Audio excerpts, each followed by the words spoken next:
Өдрийн мэнд хүргэе үзэгч сонсогчдоо би өмгөөлөгч Болд Эрдэнэ байна. Та бүхэнд терминал 1 тэг хөтөлбөр хууль эрх зүйн болон ээлж дугаар хүргэж байгаад таатай байна.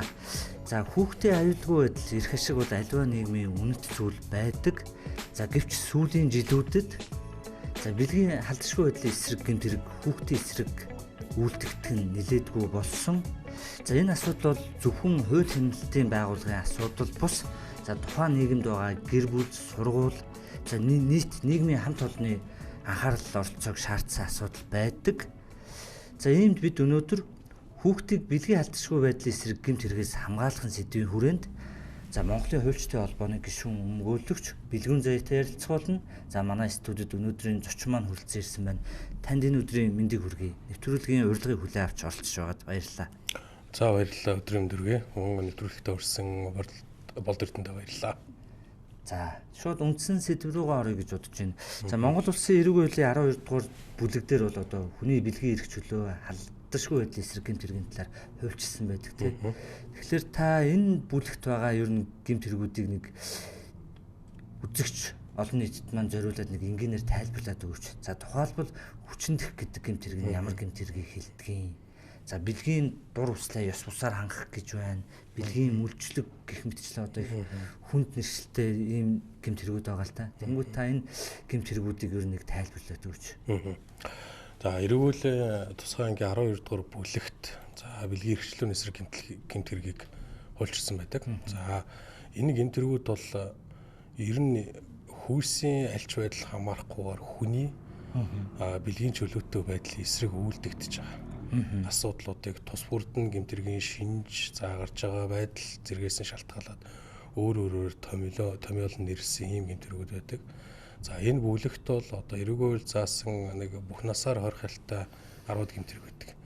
Түүний 2-3 гэмт хэрэг энэ бүлэгт зөвхөн хамаардаг. Тэгэхээр энэ бүлэгт хамаарч байгаа гэмт хэрэгүүд яг хүний үндсэн эрхлийг хэрхэн зөрчдөг, эргээд үүнээс улбаатай хүнд учирч байгаа хохирол хор уршиг нь ямар цар хүрээтэй байдаг вэ гэдэг нь эрүүгийн хариуцлагаас нь хараад ингээд ойлгох боломжтой байдаг. За тухайлбал хүчнэтэх гэмт хэргийн тухайд бол мэдээж хүний хүс зэргийн эсрэг хохирогч. За аливаа төрлийн өвчин, согтуурсан, мансуурсан байдлаас шалтгаалаад биеэн болох, за эсэргүүцэл үзүүлэх, за улмаар хүчнэтэж этгээдийн ямар нэгэн хараат бус байдалд нь байгааг далимдуулаад за хүс зэргийн эсрэг бэлгийн харьцаанд орох. За эсвэл бэлгийн харьцааны шинжтэй хүч хэрэгэлсэн үйлдэл хийснээр энэ гэмт хэрэг үйлдэгдсэн тооцдог. Тэгэхээр нийт зүгээр хүмүүс юу гэж ойлгодог вэ гэхээр хүчнэтэх гэмт хэрэг гэхээр зөвхөн бэлгийн харьцаанд орох асуудлыг ойлгодог. Гэтэл хүчнэтэгч этгээд маань эсрэг хүйстнийхээ одоо бэлгийн эрхтэнд өөрийн бэлгийн эрхтнээ оруулах ч гэдэг юм уу. Үгүй бол өөрийн бусад эрхтнээ бэлгийн эрхтэн рүү оруулах. Үгүй бол өөр эд зүйл оруулах ч гэдэг юм. Үүнээс энэ бол адилхан нөө хүчнэтэх үйл явц юм байна. Түүнээс биш бэлгийн эрхтнээ л оруулаагүй бол би хүчнэтэйгүй гэдэг ийм тайлбарыг гаргаад гэмт хэргийн талаар өөрөөсөө л мэдээлэлтэй байгаад байдаг. Нөгөө талаас нөгөө хохирогч хүмүүс маань зөвхөн хүчнэтэх гэмт хэргийг саяны байдлаар ойлгоцсон учраас би хүчнэтэх гэмт хэрэг хохирогч болоогүй ч гэдэг юм уу. Ийм ойлголтын дутуугаас бас яг одоо эрхээ хамгаалуулж байгаа байдлууд нь сул байгаад байгаа асуудлууд байдаг. За миний дараагийн асуулт болохоор за энэ төрлийн гэмт хэрэг дээр хохирогч нь хүүхдүүд гэдэг юм уу насанд хүрээгүй итгээд байгаа тохиолдолд эрх зүйн зохицуулалт нь ямар байдгийг. За энийг хэрхэн яаж ялгадгийг та энэ талаар тайлбарлаад өгөөч. За хүчнэтэх гэмт хэрэг дээр бол за мэдээж 14 наснд хүрээгүй бол аливаа тэр хүн өөрөө бие дааж бэлгийн харьцаанд орох асуудлаа шийдвэрлэх бусдаа бэлгийн харьцаанд орох гэдэг асуудал бол хуулиар хоригтой байдаг. Тэгэхээр 14 наснд хүрээгүй альч төрлийн хүнтэй бэлгийн харьцаанд орсон нь өөрөө хүчнэтэх гэмт хэрэг болдог. Тэгэхээр тэр хүн маань хүүхэд гэсэн үг шүү дээ 14 наснд хүрээгүй те. Тэгэхээр өөрөө зөвшөөрсөн эсгээс үйл хамааран энэ бол хүчнэтэх гэмт хэрэг байдаг. Тэгээ гэмт хэргийн гарсан нөхцөл байдал учирсан хохирол гэмт хэрэг үйлдэж байгаа арга хэлбэрээс шалтгаалаад 12 жилээс 20 жилээс үл бүх насаар нь хорих ялтай ч юм уу ингэж одоо шийдвэрлэдэг. За харин 14 наснаас за 18 наснд хүртэлх дахиад хүүхдүүдтэй. Энэ хүүхдүүдийн эсрэг хүчнэтэх гэмт хэрэг үйлдэгдэх юм бол энэ 5-12 жилийн орхилтой байдаг. За тэгэхээр нөгөө бага насны хүүхэд бол зөвшөөрсөн гэдэг асуудал бол огт байж болтгүй хуулиар өрөөтэй. За 14-өөс 18 насны хүртэл хүүхдийн асуудал төр бол зөвшөөрсөн байх юм бол хүчинт гэмт хэрэг биш болдог. Тэгэхээр энэ юу гэж хэлж байгаа нөхөр нөгөө гэмт хэрэг үлдэж байгаа холбогдож этгээд манай өөр 18 наснд хүрсэн. За тэгээ хүүхдийг 14 наснд хүрсэн, 16 наснд хүрээгүй гэдгийг мэдсэн өгөөл мэдэх боломжтой байж байгаад за зөвшөөрлөгийн үндсэн дээр бэлгээрсэн тарах юм бол муу адил гэмт хэрэг болдог гэсэн. Тэгэхээр энэ ойлгоход бол за 14 наснаас доош хүүхдтэй бэлгээрсэн тарах юм бол хүчинт гэмт хэрэг. За 14-өөс 16 настай хүүхдтэй өөрийнх нь зөвшөөрлийн үндсэн дээр бэлгээрсэн тарах юм бол энэ 14, 16 наснд өрөөгүй хүнтэй бэлгээрсэн тарах гэдэг гэмт хэрэг болж хувирдгаа гэсэн үг. За эрүүгийн хувьд заасан хариуцлагын хувьд одоо энэ төрлийн гэмт хэрэгүүд дээр ямар төрлийн хариуцлага оногдуулдаг юм бол эдгээрийн онцлог нь юу гэдэг юм бол? За ер нь бол насанд хүрсэн хүнийг өвчнөд гэмт хэрэг төр бол 5 жил хүртэл хоригдaltaй. За насанд хүрээгүй буюу нөгөө 14-өөс 18 настай байх юм бол 5-аас 12 жил хоригдaltaй. За 14-өөс доош настай байх юм бол 12-оос 20 жил эсвэл бүх насаар нь одоо орхиол шийдэгдэг ийм зохицуулттай. За бусд гэмт хэрэгүүдтэй холбож аваад үзэх юм бол энэ дэр нэг онцлог байгаа нь насан туршийн хүүхдийг хүчинтсэн гэмт этгээдэд оногдуулсан ялыг нөгөө бид нар тэнсэн хугацааны өмнө тэнсэн суулгагдана гэж ярьдаг тийм. Магадлагаар суулгагдана гэж ерөнхий хэллэгч байдаг. Гэтэл энэ бол нөгөө үйлчлэлтэхгүй хуульд өөрчлөлт ороод 20 жилийн ял авах, 15 жилийн ял авсан бол нөгөө ялаа бүтэн эдэлж дууссаны дараа орхиос суулгагдах ийм эргэцэн зохицуулалттай гэсэн үг. Тэгэхээр энэ юуг харуулдаг юм гэхээр мөн л адил нөгөө гэмтрэг үйлцэн этгээдэд эрүүг хариуцлагыг хүндрүүлээд байгаа нь энэ гэмтрэгээс үүсэж бий болж байгаа хохирол хор шиг за нийгмийн аюулын шин чанар өндөр байгааг л харуулж байгаа гэсэн үг. За миний дараагийн асуулт болохоор за энэ төрлийн гэмт хэрэг дээр одоо бага насны хүүхэд насны төрөйг үйлчлээд хохирогч болох тохиолдлууд байдаг тийм. Энэ тохиолдлуудад ер нь хүүхэд өртөж байгаа хохирогч болж байгааг энэ цаад шалтгаан нь ер нь ямар шалтгаанууд байх вэ? Бусад өөр төрлийн гэмт хэрэгүүдээр ч гэсэн насан туршийн хүүхдүүд хохирогч болж байх тохиолдлууд байдаг.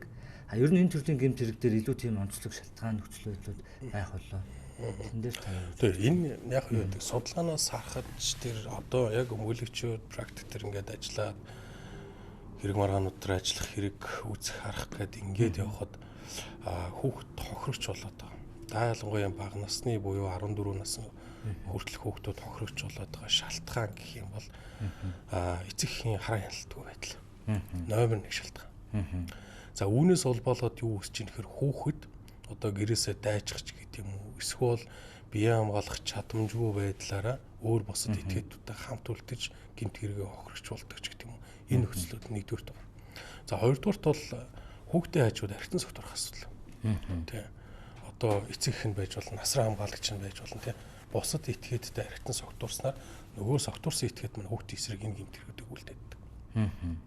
За бүр одоо хамаарлаас нь хаана үлдэгдэж чинь энэ гэмт хэргийг үлдэж байгаа этгээдүүд нь хэн байна ч гэх юм уу энийг ингээд аваад үзэх юм бол энэ одоо их хөвчлэн нөгөө хүүхдийн өсч торинж байгаа орчин маань амьдралын боломж олцоо төдийлэн сайнгүй за эцэг их асран хамгаалагчд нь одоо боловсролын төвшин ажил хөдөлмөр эхэлж байгаа байдал нь гээд одоо сайнгүйгээс одоо ийм ахуй нөхцөлд их үлдэгдэж байна. Эндээс юу харж болж байна гэхээр амьдралын ахуй нөхцөл боломж олцоо сайнгүй байгаа нь хүүхдтэй тавьж байгаа анхаарал хандуулж байгаа байдал нь муу байгаа гэсэн үг. Амьдралын боломж олцоо сайн байх тусам энэ төрлийн гэмт хэрэг үйлдэгдэх. За энэ төрлийн гэмт хэрэгт хүүхэд хохирох нь багасаад за эсвэргээрээ амьдралын боломж олцоо хэцүү байх тусам энэ төрлийн гэмт хэрэгт үйлдэгдэж байгаа нь их болоод идэг. За хэн бэ вэ гэдээ хараад үзэхээр хөвчлэн за одоо хойд эцгүүд ах トゥ хамаатан саатны хүмүүс ахуй нөхцөлд үйлдэгдээд байна гэсэн үг. Түүнээс биш хүүхдийг одоо хичээл сургуультай явах замд ч гэх юм уу те гудамжинд явж хахад барьж аваад хүчинж байгаа тохиолдлууд харьцангуй бага яг гардаг. Тэгтээ бол бага байдаг. Дийлэнх тохиолдол нь ахуй нөхцөлд үйлдэгддэг. За тэгээд нөгөө нууц тал дараагаар мэдээд үйлдэгдэж байгаа учраас эргээд энийгээ хүүхэд маань хэлэх нь за хинт хэлхээ мэддэггүй эрхээ хамгаалах талаараа нөгөө хүүхдэл учраас яах вэ гэдэг. За хүнд хэлэх юм бол одоо гэр бүлийнх нь хайртай хүмүүст хор хөнөөл учруулна гэдэг байдлаар нөгөө хүчинт одоо гэмтрэг үлдэж байгаа этгээд маань занл хийлдэг. Үүний улмаас энэ гэмтрэг нуус тал дараагаар олон удаа олон сар жилээр үлдэгдээд хүүхдүүд үүний үр дүнд жирэмсэн болж байгаа. Насаараа сэтгцэн эмгэгтэй болж байгаа хохирж байгаа асуудлууд байдаг. За ойлголоо. Түрүүн таны ярианд дурддагдлаа. Ер нь бол энэ төрлийн гэмтрэг нууц тал дараагаар үлдэгддэг гэдэг. За миний ойлгосноор бол ер нь бол хохирогч гэдэг юм уу, холбогдогч гэдэг юм уу, энэ хоёрын хооронд л энэ харилцаа асуудал үүснийг мэдсэн байдаг тийм. Тэгэхээр эцэг эхийн хувьд ер нь хүүхдтэйгээ за магадгүй энэ төрлийн гэмт хэрэгт холбогдсон байна. За эсвэл ер нь ийм эрсдэл байж магадгүй гэж үзвэл одоо хэрхэн яаж таньж мэдэх боломжтой юм бол таны бодлоор. Яг энэ дэр яг хөлчтэй үднэс тэр зүгээр гэмтрэгээс өршин зэрэглэх ажлын хүрээнд хийсэн судалгаа юмнуудыг харах. За мэрэгжлийн сэтгэл зүйчдийн зөвлөгөөг сонсоход бол хүүхдэд шинж тэмдэг илэрсэн тохиолдолд одоо ээж нь аав нь хүүхдтэй ярилцах хэрэгтэй гэдэг. За өөрөө ярилцаад нөх хүүхд маань хэлж чадахгүй бол дотны найз нөхдөр нь яриулах. За сургуулийн нийгмийн ажилтнаа сэтгэл зүйчээр яриулах гэдэг ингээд арга хэлбэрүүдийг ашиглаж болдог. Түүнээс биш шууд яг хөө мэдээж цагдаагийн байгууллагууд мэдэгдэн тэ. Тэгээ нөгөө гэмтрэг ер нь үлдгэцээс их тогтоох. Нөгөө төрөгний ярьдаг нуус тал дараагаар үлдэгдэж байгаа учраас энэ яг үлдэгдсэн үү, энэ гэмтрийг үйлдсэн үү гэдгийг тогтоохын тулд нөгөө мөрдөн шалгах ажиллагаанд ач холбогдол мэдүүлэг, за нотлохооны хэрэгслүүдээр авсан нотлох өрнөд чухал байдаг. Тэгэхээр ингийн тулд нөгөө хүүхдэд эхлээд зөв мэдлэг мэдээлэл олохгүйгээр зөв харьцаагүйгээс улбаалаад цагдаагийн байгууллагууд ирж мэдүүлэг өгөхдөө буруу мэдүүлэг өгдөг, худлаа хэлдэг, айдаг ч гэх юм уу те. Эндээс шалтгаалаад нөгөө гэмт итгээд ял завших, эрүүг арилсгаж чөлөөлөгдөх ч гэх юм уу энэ төслүүд бүрдээддэг. Тийм учраас яг энэ төрлийн гэмтрийг тохирцсон байж болцсохгүй, эсвэл ийм завдалтын юмд өртсөн байж болцсохгүй гэж үзэх юм бол эцэгчүүд ярилцах гэж үзэх хэрэгтэй болохгүй бол боловсролын байгууллагаар дамжуулж мэрэгжлийн хүмүүсийг уулзуулж ярилцуулж нөгөө хүүхдүүдийг сайн ойлголцсон чухал байна. За миний дараагийн асуулт болохоор за хохирогч болон холбогдогч нь аль аль нь насан туршаагүй тохиолдолд эрх зүйн зохицуулалт нь ямар байдаг вэ? За ер нь сүүлийн үед бас иймэрхүү харилцаа асуудлууд нийгэмд бас нэлээдэггүй гарч байгаа харагддаг. Тийм та энэ тал дээр тийм. Энийг манай салбарын мүүлэгч нарч бас ярьдаг. Эндээ дэлгэнгүй тайлбарсан тохиолдлууд байдаг. Энэ бас нөгөө гэмтрийг үл зарах хэлбэр байдаг. Гэтэл 14-өөс 18 наснд хүрээгүй эсвэл 14-өөс 16 наснд хүрж байгаа ч гэдэг юм. Энэ хүүхдүүд хоорондоо нөгөө хайр сэтгэлийн холбоотой байдаг, үер ихтэй гэдэг. Энийний улмаас одоо харилцан одоо бие биендээ зөвшөөрөөд бэлгийн харьцаанд орж байгаа тохиолдлууд цөөнгүй байдаг. За үүнийг одоо найз нөхдөдөө хэлдэг, улмаа дамжаад сургуулийн багш нар мэддэг, үгүй бол ээж аав нь мэддэг ч юм. Энэ тохиолдолд нөгөө бэлгийн харьцаанд орсон хүүхд маань одоо өөрийнхөө эвгүй байдалд хийчихвэ гэдэг үүднээсээ би одоо түүнтэй зөвшөөрөг байхад намайг хүсээгүй байхад бэлгийн харьцаанд орсон гэдэг ийм асуудал гэдэг. За хүсээгүй байхад нь бэлгийн харьцаанд орсон бол эргээд энэ өөр хүчинт гэмтрэг болж явж байгаа. Тэгээ нөгөө хайртай байдаг, үерхдэг тийм мэдээж нөгөө төр зүрийн шохорхолч байж болно л доо. Гэтэл яг бодит байдал дээр хоёр хүүхэд маань зөвшөөрөд бэлгийн харьцаанд орсон байжээтэл эргээд нөгөө хүүхэд ямар нэгэн шалтгааны улмаас хүсээгүй байхад надад бэлгийн харьцаанд орсон гэж мэдүүлэх юм бол нөгөө хүчинтсэн гэж байгаа холбогдогч хүүхэд төр эрүүгээ хариуцлага нь зүгээр энгийн одоо сонгодог хүчин гэж ярьдаг те хүчинт гэмтрэг үлдэж байгаа үнэтэй оногдуулах эрүүгээ хариуцлага ижил багт. Өөрөөр хэлэх юм бол 14 наснаас дээш байх юм бол 5-аас 12 жилийн орхилтыг гэмтрэг болж байдаг. Тэгэхээр энэ дэр нөгөө хууль тогтоогч одоо санал боловсруулж бас хууль гарц гаргалгаач гэдэг юм те бага насны буюу бага насны биш насан туршаагүй хүүхдүүд хоорондоо бэлгийн харьцаанд орсон тохиолдолд тэгээ эргээд энэ нөгөө тэгтээ шүүхтэр очивол хүчинт гэмтрэг гэж яриад шүү дээ. Насан туршаагүй хүүхэд одоо насан туршаагүй хүүхдийг хүчинтсэн тохиолдолд оногдуулах эрүүгийн хариуцлагын асуудлаар бол дахиж харж үзэх үүн дэр бас сонгох боломжуудыг оруулах нь зүйтэй л гэж одоо хөлчд бол ярьдаг. Би үүнтэй бол ижил байр суурьтай байдаг. За ойлголоо. Миний дараагийн асуулт болохоор за манай нэвтрүүлгийг иргэд олон нийт үздэг. Та тэгэд одоо энэ төрлийн гэмт хэрэг дээр за холбогдож болж байгаа тийм насан туршаагүй одоо хүчинт гэмт хэрэгт холбогдож болж байгаа эцэг их одоо юу гэдэг хүүхдүүд байхыг үгүйсэхгүй. Тэгэхээр өсвөр насны хүүхдүүдийн эцэг их нь одоо яг энэ төрлийн гэмт хэрэг дээр хүүхдэд холбогдож болохгүй тулд хохирч болохгүй тулд зөвлөгөө өгөх ёстой. Энэ талаар зөвлөгөө өгөөч үү гэвэл та ямар зөвлөгөө өгөх вэ? Энэ одоо нөгөө дорны соёлтой улсаас шалтгаалт юм уу? Эсвэл монголчуудын үзэл хандлагаас ч болд юм уу? Хүүхдтэйгээ одоо энэ бэлгийн харилцааны талаар нээлттэй ярьж чаддаггүй тийм. Одоо яг жил ирсэн илүү дайггүй болж байгаа байх гэж боддог. Гэтэл ярьдаггүй. Тэгэхээр мэдээж нь сургуулийн орчинд боловсрал олгож байгаа. Гэтэл нөгөө хүүхдүүд сургуулийн орчинд боловсрал сонсохдоо ихэвчлэн энийг нөгөө инээдэм нарга болгож яваад мартчихдаг тийм. Гэтэл яг энэ төрлийн гэмтэргээс урьдчилан сэргийлэх үүднээс зөвхөн октоодтэй ээж аваад биш. Хүүхдтэй өсвөр насны хүүхдтэй ээж аваад сайн хэлж ярилцгал хэрэгтэй. Ингэж болдгоо шүү. Тэгж болдгоо шүү. Нас чинь болоогүй шүү. Ийм мэрүүгээр хариуцлагатай байдаг шүү гэдэг зүйл. Үнэхээр өөрөө ярьж чадахгүй боломжгүй байх юм бол хуульчтай цаг тохироод хуульчаас зөвлөгөө аваад хүүхдээ тийм ингээд хуульчаар мэдүүлэг яриа тайлбар сайн ойлголтууд өгүүлэх нь энэ гэмтэргийн улмаас хохирох холбогдогч болох асуудлаас урьдчилан сэргийлэх хамгийн үр дүнтэй зөв арга бол байдаг. За энэ төрлийн гэмт хэрэгт насан туршаагүй хүүхд хохирогч холбогдож болж байгаагийн бас нэг шалтгаан нь цахим орчны хэрэглээтэй холбоотой болов. Та энэ дээр мэдээлэл өгвөл. За одоо сая бол ихвчлэн хүүхдүүд хоорондоо зөвшөөрөд үл ярьсан орсон асуудлууд яригдчих чинь тэ. Гэтэл яг таны асуулт аюу зөвлөлтөө. За сүүлийн үед мэдээж энэ сошиал орчин их хөгжиж чинь үүндөр Монгол улсад хүүхдийн хараа хяналтдаг зүйл. За эцэг эхээс илүүтэйгээр өөр юм алга шүү дээ. Эрх зорчин алга. Хинч ямар ч утасны дугаараар одоо аккаунт нэгээд ингээд ашиглаж болж байна тийм. Гэтэл яг энэ одоо хүүхдийнхээсээ илүүтэйгээр бусад байдлаар үлдэгдэж байгаа асуудлууд төр одоо янз бүрийн нөгөө танилцах, дэд хийх аппликейшнүүдээр дамжиж холбогдоод улмаар энд гэмтэргээ хохирч болж байгаа тохиолдлууд их байгаад байдаг. Тэгэхээр ер нь хүн энд гэмтэргээс өөрийгөө эрхэн хамгаалах хэрэг хинтээ уулзж байгаа, яаж хийж байгаа талаараа сайн мэддэг байх хэрэгтэй. Ямар хүнтэй уулзж байгаа гэдгээ тодорхойлж одоо судалдаг байх хэрэгтэй. Ингэжээч хамгаалах боломжтой. За хүүхдүүдийн тухайд тэгвэл мэдээж эцэгхийн хяналт хэрэгтэй. Ийм зүйл байхгүй гэдэг өмнөлсний дагуу одоо сайн ойлгуулж сурах хэрэгтэй. Тэгэхгүй бол хэн нэгэн гэмт хэрэгтээ итгээд одоо анаад гэдэг юм уу те гэмт хэрэгээ гаж хүслээг үцэлдүүлэх гээд ингээд хүлээгээ байж идэг тохиолдол нийгэмдэр бол мэдээж олон хүн байгаа учраас энэ байж л байгаа. Тэгэхээр бид нар нөгөө гэмт хэрэгийн хохирч болохоос урьдчилан сэргийлэх арга замуудыг маш сайн судалж шийдвэрлэж эндээ ойлголт мэдээлэлтэй байх хэрэгтэй байна. За ойлголоо. Баярлалаа. За миний дараагийн асуулт болохоор эрүүгийн хөллийн за 12 5 дугаар зүйлд байгаа. За 16 наснд хүрээгүй хүнтэй бэлгийн харьцаанд орох гэмт хэрэгийн талаар за хүмүүсийн нийтлэг асуудаг нэг асуултыг асуух гэсэн. Тэр болохоор одоо нэг ийм асуудал байгаа. За би одоо юу гэдгийг тухайн хохирогчийг 16 наснд хүрээгүй гэдгийг мэдээгүй. Над өөрөө бол 18 таа гэж хэлсэн, 19 таа гэж хэлсэн.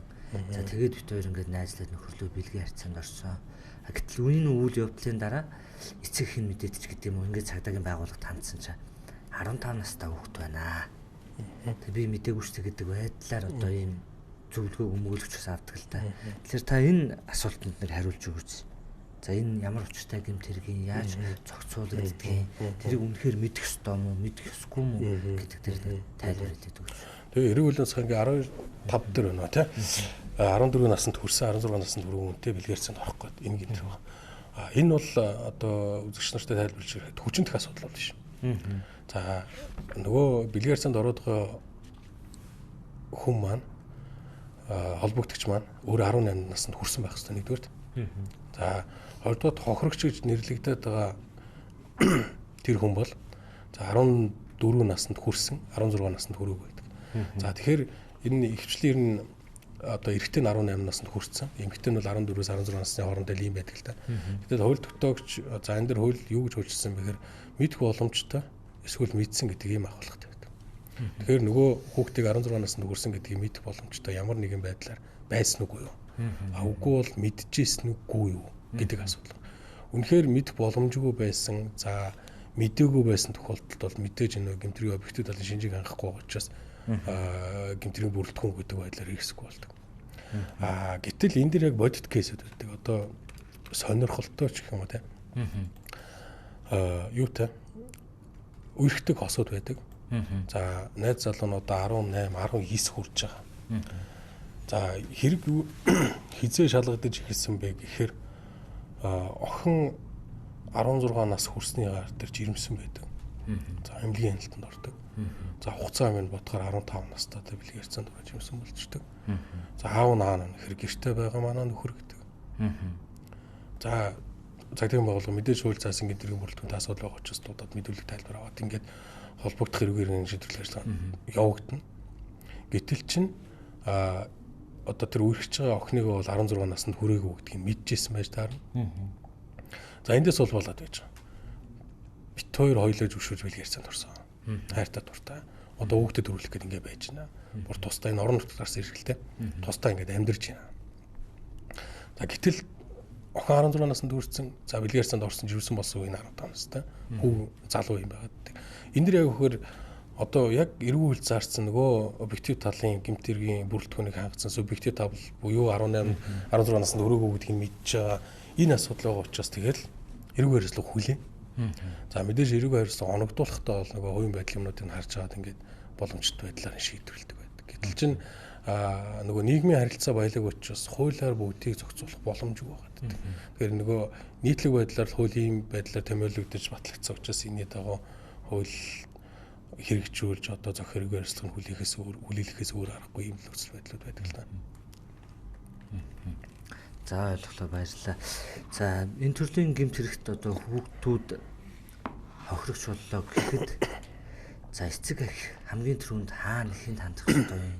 За цаашлаад хүүхдийг дахин сэтгэл зүйн дарамтанд учруулахгүй тулд ер нь ямар арга хэмжээ авах ёстой вэ? Таны ажигласнаар тий одоо төрлийн гэмт хэрэг мэдээж одоо эцэг эх одоо хүүхдний хохирогч болчлоо гэхээр хууль ёсны төлөөлөгчөөр оролцоод шаардлага юм хамаа тавиад явдаг баг. За зарим тохиолдолд бол эцэг их бас нэмээд хүүхдийн сэтгэл зүйд дарамт учруулах гэдэг нь одоо өөрсдөө ийм төрлийн гэмт хэрэгт холбогдож үзээгүй учраас тийм асуудлууд ч гэсэн үүсдэг гэж харсан. Тэгэхээр таны бодлоор ер нь эцэг их хаана хандах ёстой юм, хэнд хандах ёстой юм, ямар хариу арга хэмжээ авах ёстой юм. Энэ дээр та зөвлөгөө өгөөч.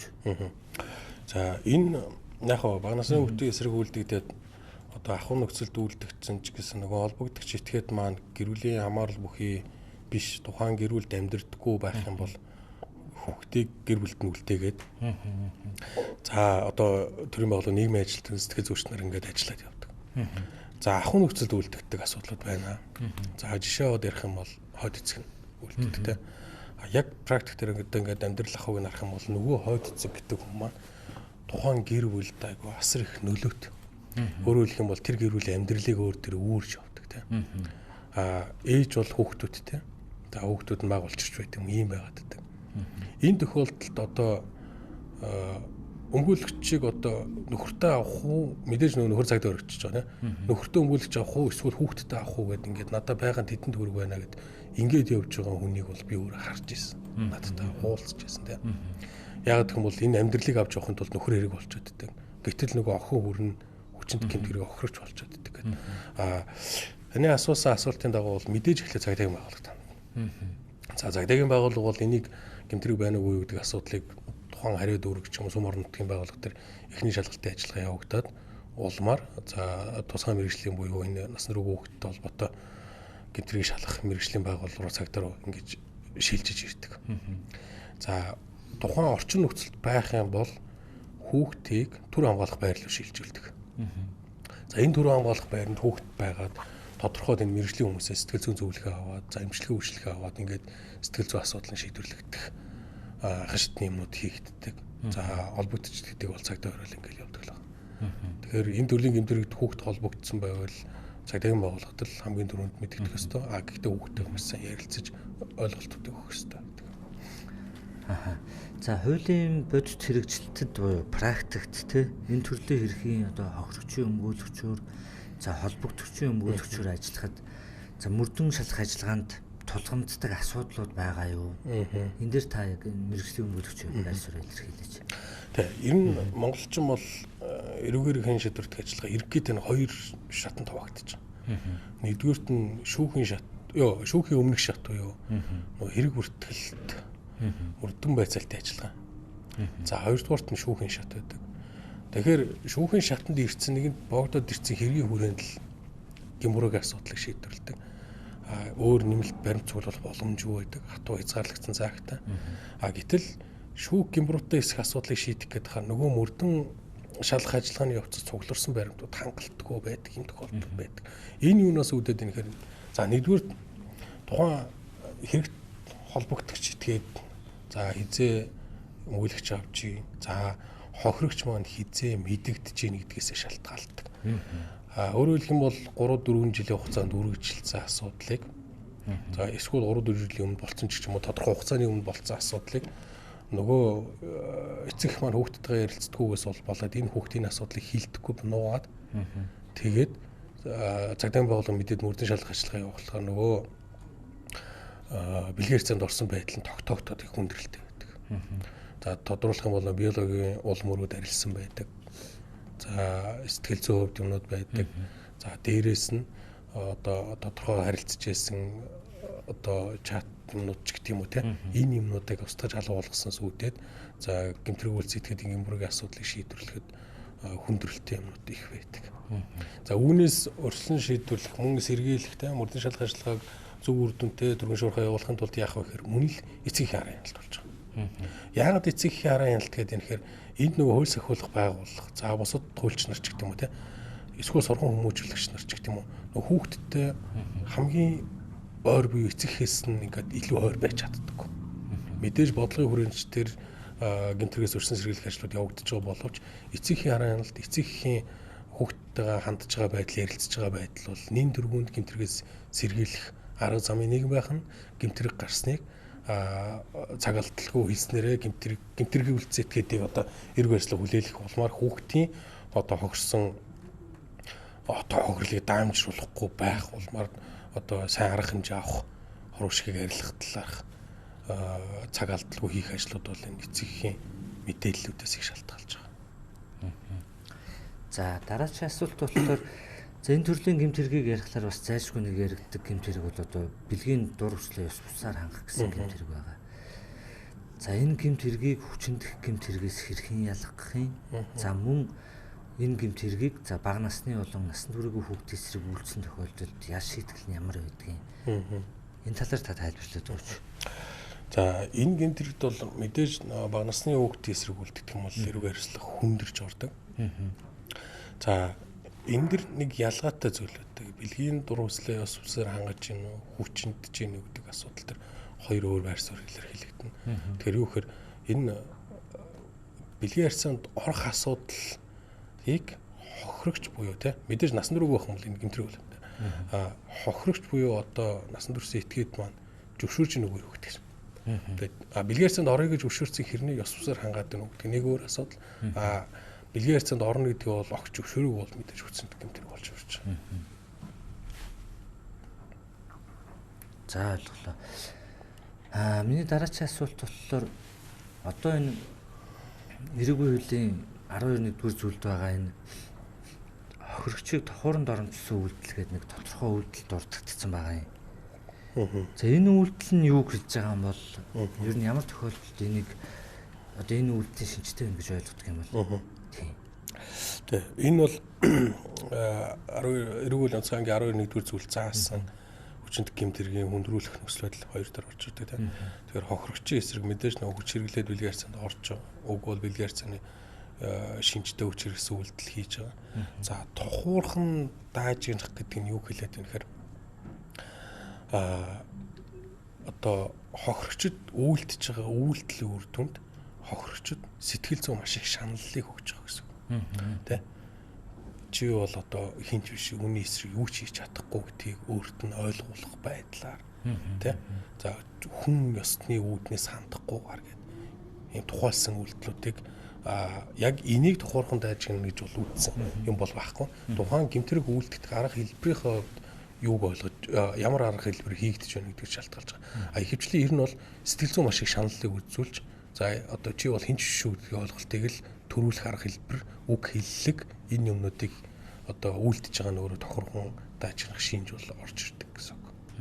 За ингэснээрээ гэмтрийн хүндрүүлэх өсөл болж одоо нөгөө 5-12 жилийн орхилтой гэмтрэг рүү шилждэг байна. За түрүүн таны ярианд бас дурддагдсан ер нь хүүхдтэй ярилцах хэлцэх ёстой эцэг зааж зөвлөх ёстой гэдэг. Хүүхдэд өөрийгөө хамгаалах мэдлэг ойлголтыг бас өгөх ёстой юу? Одоо энэ талаар таны бодлоор одоо хүүхдэд яг мэдээж хүүхдэд чи өөрийгөө хамгаалах ёстой гэж шууд хэлэхгүй бах те. Гэхдээ ямар тохиолдолд яаж вэ гэдэг талаар бас зөвлөвөл зөв болов гэж бодож байна. Тэгэхээр энэ талаар одоо хүүхдэд өөрийг нь хамгаалах талаар ер нь ямар ойлголт байдаг юм болоо. Одоо энэ төрлийн гэмт хэрэг дээр тий. Яг нөгөө энэ гэмт хэрэгээс урьдчилан сэргийлэх арга замуудын нэг нь мэдээлэл хүргэдэг юм асуудал байдаг. Одоо түүний нэг арга хэлбэр нь тавьтаар ингээл ярилцал асууж байна л да. Хин нэгэн хүүхдийн нэг харах бах, эндээс юм ойлгох бах гэх тий. Гэтэл ихэвчлэн манай гэмт хэрэгээс урьдчилан сэргийлэх чигүүр бүхий байгууллагууд за сургууль боловсролын байгууллагууд гэдэг яагаад энэ төрлийн мэдээлэл хүргэж байгаа төдийлөн одоо оновчтой босгож хараад байгаа. Өөрөөр хэлэх юм бол нөгөө тэр хүүхэд өөрөө сонирхон судалвал тэр мэдээллүүд бол хангалттай байгаад байгаа. Интернет орчин, тэр сургуулийн орчин шүү дээ. Гэтэл хүүхдүүд энийг сонирхон судалдаг. Хизээ сонирхон судалж байгаа нөхөр гэмтэргийн хохирч болсон. Эсвэл өөр төр нь ийм одоо зүйл гэмтэргийн задлалтууд бий болсон ч гэдэг юм уу те.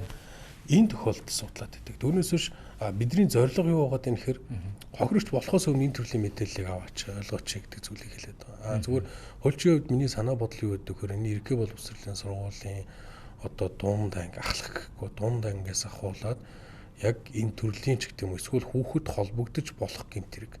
За хүүхэд хохирч болох гэмт хэрэг төр бол яг мэрэгжлийн хүмүүсийн яриа сургалт юмнуудээс боловсролын байгууллагад оруулах улмаар энэ хичээлийн нэг төрөл арга замч гэдэг юм энэ байдлаар хүн хоорондын харилцааны улмаас сайн ойлгох хэрэгтэй гэж үзэж байгаа. Түүнээс биш хүүхдүүдийн өмнө хэлсний дагуу энэ мэдээллийг бол төдийлөн ухаж хараа сонсож байгаа бол байхгүй.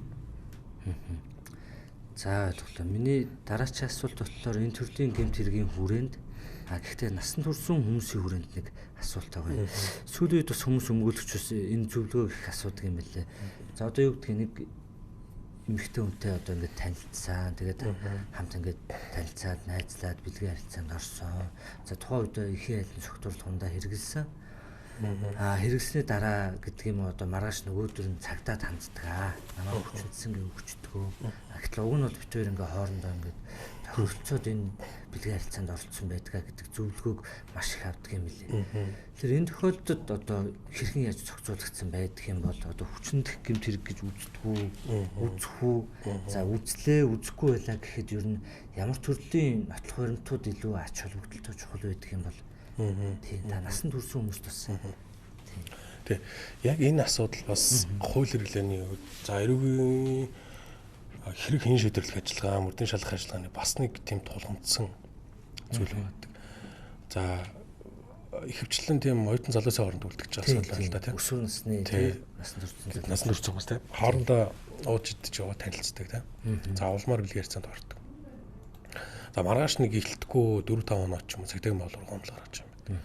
Энэ хооронд юу болоод юм гэхээр за яг одоо ингээд бусд гэрчүүдийн мэдүүлэг тэгээд холбогдож идэхэд за ингээд мэдүүлгүүдийг хараад үзэхээр тэр хоёр хүн одоо харилцан ойлголцлын улмаас бэлгийн харьцаанд орсон нөхцлүүд байдаг.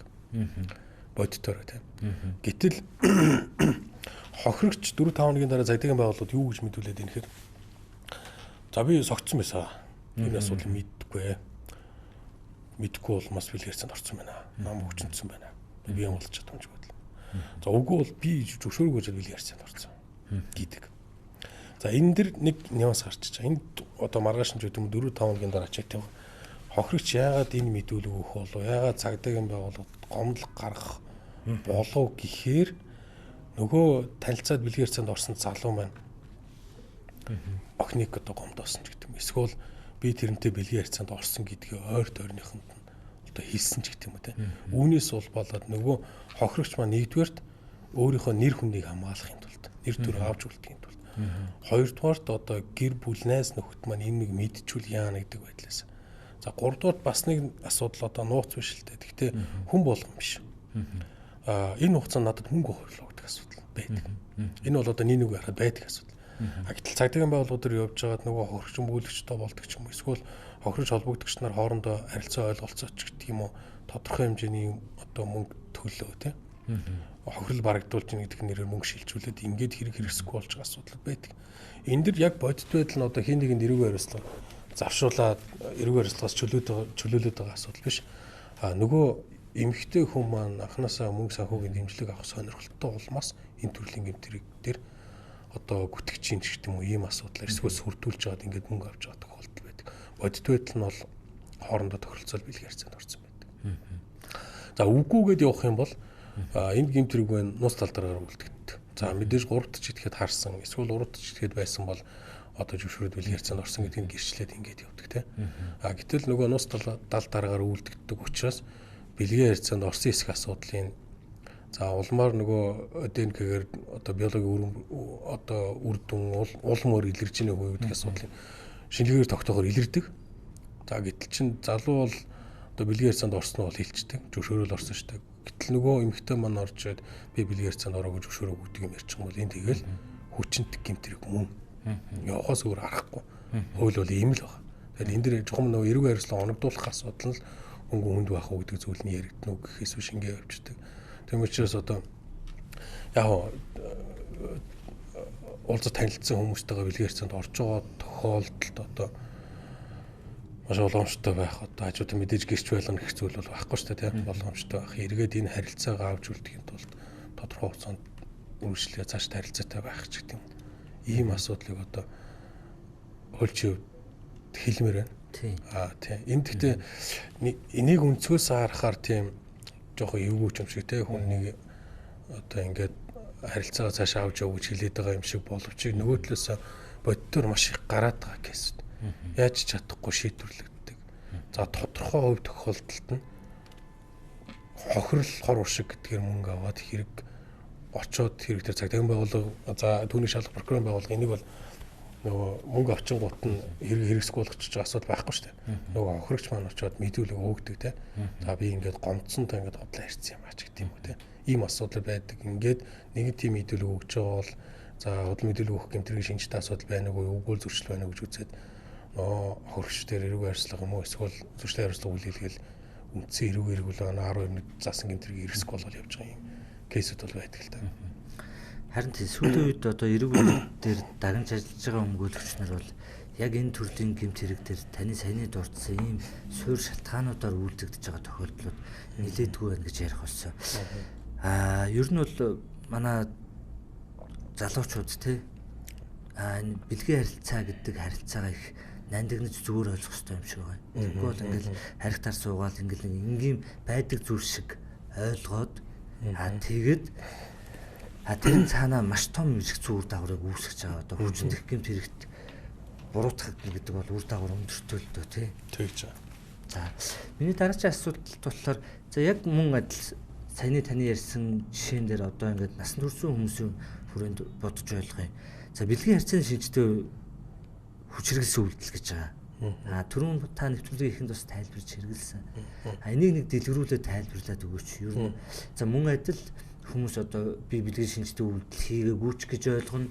За зарим нь бол би хийсэн ч гэж ойлгоно. Тэгэхээр бэлгийн харьцааны шинжтэй хүчирхэлсэн үйлдэл гэдэг нь яг юуг ойлгож байгаа юм бол та энийг нэг тайлбарлаад өгөөч. Тэгээ одоо яг нэг хүчинт гэмтэр бол хоёр үйлдэлээр илэрлээ. Нэг нь бол мэдээж нэг эсрэг эсрэг бэлгийн харьцаанд орох. Бэлгийн харьцаанд орох гэдгийг бол бид нар мэдж байгаа тийм. Хоёрдугаарт бол бэлгийн харьцааны шинжтэй хүчирхэлсэн үйлдэл хийх. Үүнд бол юу гэхээр хөрчин одоо бэлгийн эрхтэн лөө өөрийн эрхтнээ ямар нэгэн байдлаар хийх.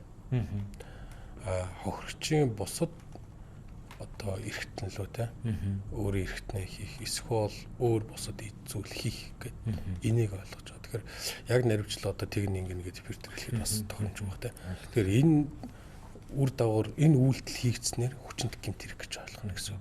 Гэтэл би нөгөө өмнө хэлдгээр холбогдогч маань би бэлгийн эрхтэн л хийгээгүй шүү дээ. Би хүчинт өгөө бэлгийн харьцаанд ороогүй гэдэг.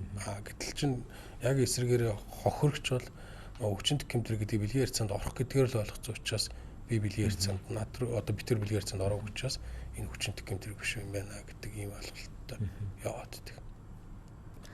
За миний дараагийн асуулт болохоор яг энэ төрлийн гэмт хэрэг дээр холбогдогч гэдэг юм уу те энэ гэмт хэргийг үлдэж байгаа бас хувь этгээдүүд байгаа те. Тэгэхээр эдгээр этгээдийн хувьд таны анзаарснаар за магадгүй нэг гэмт хэрэгтний шинж чанар гэж байдаг шүү дээ те. Тэр талаасаа ер нь зүгээр яг хуу нийтлэг иймэрхүү хүмүүс ийм төрлийн гэмт хэрэгт холбогдоод байна гэвэл ямар төрлийн хүмүүс байдаг юм бол таны анзаарсан. За яг одоо гаднаас нь хараад гэвэл одоо боломжгүй л тийм. Тэгээ төрөл мэрэгжил ангиллын хувьд угуул холбогдсон байдлуудын хувьд тэгэхээр бас яг тодорхой судалгааг бол би олж харсангүй. Энэ төрлийн гэмт хэрэгтэй холбоотой хүн гэхээс илүүтэй шалтгаан үүсэл юм бол мэдээж нэг архитан согтуурж байгаа архитан согтуурсантай холбогдуулж энэ гэмт хэрэгүүд үлдэгдээд байгаа гэсэн үг. За ойлголоо. Миний дараагийн асуулт болохоор бас яг энэ 12 дугаар бүлэг дээр байгаа гэмт хэрэгүүдийн нэг төрөл учраас бас асуух нь зүг болов уу гэж бодлоо. Энэ дээр нэг бэлгийн мүлчлэг гэдэг гэмт хэрэг байгаа юм байна. Та энэ гэмт хэргийг нэг тайлбарлаад өгөөч. Ер нь ямар гэмт хэргийг бэлгийн мүлчлэг гэдэг юм. Тийм. Энэ бэлгийн мүлчлэг гэдэг нь одоо нэг ойролцоо төрлийн гэмт хэргийг хүн талдах гэмт хэрэгээс яалгагддаг. Тэгэхээр энэ яадаг вэ гэхээр одоо манай нийгэмдэр бас ер нь нэлээд үлдэгддэг юм болсон юм. Энэ юу хэлээд юм гэхээр хохирогчийн зорчих эрхийг хязгаарлахгүйгээр бусдад бэлгийн хэрэгцээнд орлоо. Улмаар юу яаж яах гэхээр нөгөө зулчиж байгаа гэсэн үг. Өөрийг нь тээвэрлээд хүргээд өгчдөг. За хүлээж аваад аваа авчдаг. Энэ гэмт хэрэг. За тэгээд энэ нөгөө зохион байгуулалтын гэмтэл үг байна уу гэдгээсээ за нөгөө бэлгийн мүлжлэгэд ороод байгаа хохирч маань хэдэн настай насан туршаагүй байна уу гэдгээсээ шалтгаалаад эрүүгээр өслөх нь хүндэрж байгаа ийм нөхцлүүд байна. За ойлголоо. За мөн хүчнэх гэмт хэрэг дээр бас дэлгэрүүлж нэг асуулт асууя гэж бодоод. Яг энийг бас хүмүүс асуудаг юм байна лээ. Насан туршсан хүмүүс одоо юу гэдгийг үерхдэг хосууд гэж бодъё те. За эсвэл гэр бүлийн харилцаатай хүмүүстэй эхнэр нөхөр гэж бодъё. За энэ тохиолдолд хүчнэх гэмт хэрэг гэдэг ойлголт байдгүй. Одоо ингэж цагдаагийн байгууллагт хандж ирсэн тохиолдол кейстэй та таарч байв уу? Тэгээ энэ дэр хэд хэдэн юмнууд байдаг. Яг гэр бүлийн буюу гэрлэгчтэй те. Нөхөр намаа хүчнчлээ гэдэг. Их сонирхолтой шээ. Нөхөр намаа хүчнчлээ гэж цагдаагийн байгууллагт гомд гаргаад за улмаар мөрдөн шалах ажиллагаа явагдаад за шүүхтэр очоод за гэмтэргийн бүрэлдэхүүнгүй байна гэж цагаатсан тохиолдол. Энэ юу хэлээд юм гэхээр нөгөө орчин үсэл зоргийнх нь эсрэг хүч хэрэглээд за зодочнуудад эсвэл зовлон шанал учруулаач гэдэг юм. Энэ байдлаар бэлгийн хэрэгцээнд ороогүй зүгээр л бэлгийн хэрэгцээнд орцсон юм байдаг. Гэтэл чинь яг саяныхтай адилхан эхнэр нь гомдол гаргаад нөхөр хүчнчлээ гэх тийм. Ингээд мөрдөн шалгах ажиллагаа явагдаа шүүхэн шатанд орчоод гэмтрэг үйлцэх гэмбуруудаа тооцогдсон тохиолдолд. Энэ саяны тохиолдлоос юу ялгагдаад юм гээд яваагаар ялгагдаад ирэхээр эхний тохиолдол төр бол өөрийнх нь эсрэг хүч хэрэглэсэн зүйл байдаггүй. За тэг гэрүүлийн одоо гэрлэгчэд би энтэйгээ нэг талаасаа гэрүүлийн тухай хуулиараа бэлгийн харьцаанд орох үүрэгтэй. Ингэх агуулгаараа эхнийх нь бол хэрэгсэхгүй болж байгаа. За хоёр дахь нь юу байгаад юм гэхээр согтуураад за улмаар биед нь халтаа зодоод за нөгөө бэлгийн харьцаанд орохгүй байхаас өөр гарцгүй болгоод ингэж үйлдсэн учраас энэ гэмтэргийн шинжийг агуулж байна гэдэг эрүүгээр хэвлүүлсэн. Энэ юугаар хэдэд энэ хэр нөгөө үйлдэгдэж байгаа арга хэлбэр гэдэг зүйлээсээ шалтгаалж за энэ анхны шүүгээр шийдвэрлэгдсэн юмнууд л та тэгээд хоёр өөр байдлаар шийдвэрсэн юм бол байдаг. За манай нэвтрүүлэгт 5 минут үлдсэн байгаа юм байна. Та манай үзэгч сонсогчдод зориулаад за энэ сэдвийн хүрээнд нэмж хэлэх зөвлөгөө өгөх зүйл байвал зөвлөгөө өгөөч. За тэгэхээр энэ нь бол голчлоо зүгээр бага насны хүүхдийн төрлийн хүчнэх гэмтэргийн хохирч болоод байгаа асуудал төр бол эцэг эхчүүд маань хүүхдэд тавих анхаарлаа сайжруулмаар байна. За хүүхдтэйгээ ярилцмаар байна. Улмаар одоо согтуурсан манс орсонч байт юм уу эсвэл өөрийн иргэшээлтэй байгаа өөрийн хараа хяналтанд байгаа бас бага насны хүүхдийн эсрэг энэ гэмтрийг үйлдээд байгаа эсвэл үйлдэж магадгүй үгүй бол амьдрал баялаг учраас ямар ч зүйл тохиолж магадгүй ийм одоо хүмүүс гэх юм уу за ер нь бол зөвхөн нийтлэг энэ хүмүүст хандаж хэлэхэд бол энэ гэмтрийг бол бүх насаар нь хорих ялтай гэмтрийн төрөл ангилалт хамаардаг.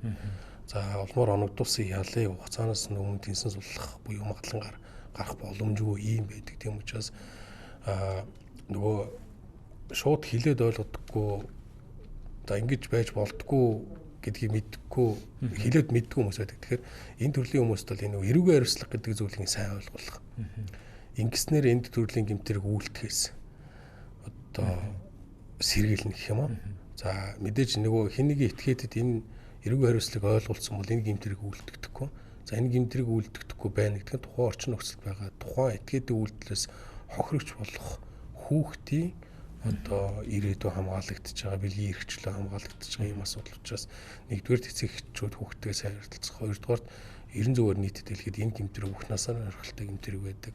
Хугацаанаас өмнө сулдгүй ийм гэмтрийг байдаг учраас ийм үйлдэл одоо хийдэг санаа зорилготой байдаг бол энэ үйлдэлээ тасан зогсоохон зүйтэй гэдэг зүйлийг одоо хэлмээр байна. За гэмтрийн талаар ярилцахлаар бас иргэд олон нийтийн асуудаг анхаардаг нэг зүйлс нь эрүүгийн хэрэг хянан шийдвэрлэх ажиллагаа. Цагдаа, прокурор, шүүхийн байгууллага хэрхэн яаж оролцдог юм те. За тэр тусмаа энэ төрлийн гэмт хэрэгтэр одоо хүүхд хохирогчулчлаа гэхээр эцэг их мэдээж энэ ажиллагаанд оролцож таарна. Тэгэхээр та эрүүгийн хэрэг шийдвэрлэх ажиллагаанд хохирогч нар ямар эрхтэй байдгийг яаж оролцох ёстой энэ талаар зөвлөгөө өгөөч. За эрүүгийн хэрэг шийдвэрлэх ажиллагаа ер нь эрүүгийн хэрэг шийдвэрлэх ажиллагааны зорилго гэж байна. Энэ зорилго төр бол нэг гэмтрийн урдан шуурх орлуулах. За гэмтрийг үйлцэн этгээдэд эрүүгийн хариуцлага хүлээлгэх. За хохирогчийн зөрчигдсөн эрхийг сэргээх. За сэргээх боломжтой юм ажиллагаануудыг хийх нь эрүүгийн хэрэг шийдвэрлэх ажиллагааны зорилго байдаг. Тэгэхээр хохирогчийн байгаас үл хамааран за хохирогчийн эрхийг бол цагдаагийн байгууллага за хангаж прокурорын байгууллага хянаж ингэж оролцдог. За хохирогч бол мэдээж өмгөөлөгч авах хэрэгтэй. За өөрийн хохирсон хохирлохоор үшиг арилгуулах хэрэгтэй. За үүнээс гадна хохирогчд бас нэг зүйл байдаг нь хэргийн талаар босон үйл явдлын талаар үнэн зөв мэдүүлэх үүрэгтэй байдаг. За би хохирцсон гэдэг далбаанд худал мэдүүлэг өгснөөрөө өөр бусад хүн буюу нөгөө холбогдогчийн эрх зүйн байдалд ордох. За улмаар эрүүгийн хариуцлага хүлээх бас нэг хүний нэг нийсний амьдралын асуудал шийдвэрлэгдэх нөхцөл байна. Тэгэхээр аливаа зүйлийг дайландуулаад тохирч өөр худал мэдүүлэг өгсөн бол эргээд энэ нотлогдох юм бол эрүүгийн хариуцлага хүлээдгээ. Тийм учраас хохирогч өөрийгөө одоо хамгаалах мэдүүлэг өгөх үн зөв мэдүүлэг тайлбар өгөх нь түүний үүрэг байдаг учраас за гэмтрэг болсон талаарх мэдээлэл бол үн зөвөр ярьж ахын зөвтэй шүү гэдэг зүйлийг хэлмээр байна. За ойлголоо. Баярлалаа. За өнөөдрийн сэдвийн хүрээнд бас нэг асуулт бол энэ нөгөө за бэлгийн мөрчлөгдөр байдаг. За хүчин дэх гэмт хэрэг дээр ч байдаг. Насанд хүрээгүй хүнийг жирэмсэн болгох гэдэг ойлголт тийм. Бас хүндрүүлж зүгждэг юм шиг байна. Тийм. Та энэ талаар нэг бас ойлголт өгөөч. Ер нь за хууль зүйн агуулгаараач тэр яагаад хүндрүүлж байгаа юм. Тийм энэ зохицуултын талаар